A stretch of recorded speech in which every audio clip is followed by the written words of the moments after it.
இருக்க சில முக்கியமான டாபிக்ஸ் மட்டும் ஓல்டு புக்கில் தான் கவர் ஆகும். எக்ஸாம்பிளுக்கு நேரு கடிதம், அதாவது அண்ணா கடிதம், வரதாசனார் கடிதம் அந்த மாதிரியான டாபிக்கெல்லாம் வந்து ஓல்டு புக்கில் கவர் ஆகும். ஓல்டு புக்லேயும் இந்த 10th தமிழ் ஓல்டு புக் இருக்கு இல்லையா, அதை நீங்கள் வந்து ஃபுல்லாகவே படிச்சிருங்க. எந்த லெசனும் விடாமல் படிச்சிருங்க. ஏன்னா அதில் மோஸ்ட்லி நிறைய கண்டென்ட்டும் இருக்குது, நிறைய கொஷின்ஸும் அதுலேருந்து தான் கேட்டு வராங்க. அதனால் ஓல்டு 10th தமிழ் புக்கை நீங்கள் வந்து கம்பல்சரியாக அட்டை படித்து தான் ஆகணும். மற்றபடி இருக்கிற லெசன்ஸ் எல்லாம் வந்து நீங்கள் சிலபஸ் அடிப்படையில் படித்தாவே போதும். ரொம்ப நீங்கள் அட்டை படிக்க தேவை கிடையாது. நியூ புக்கு கொடுக்குற இம்பார்ட்டன்ஸை ரெண்டையும் ஒப்பிடும்போது.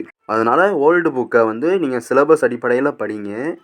10th ஓல்டு புக்கை மட்டும் அட்டை படிச்சிருங்க. ஏன்னா இந்த ஊரும் பேரும் டாபிக் எல்லாமே 10th ஓல்டு புக்கில் தான் கவர் ஆகும். அதேமாரி திருக்குறளும் அதிகமாக ஓல்டு புக்கில் தான் கவர் ஆகும். நீங்கள் மோஸ்ட்லி அதிகமாக பார்த்தீங்கன்னா 250 திருக்குறள் படிக்கிற மாதிரி இருக்கும். அது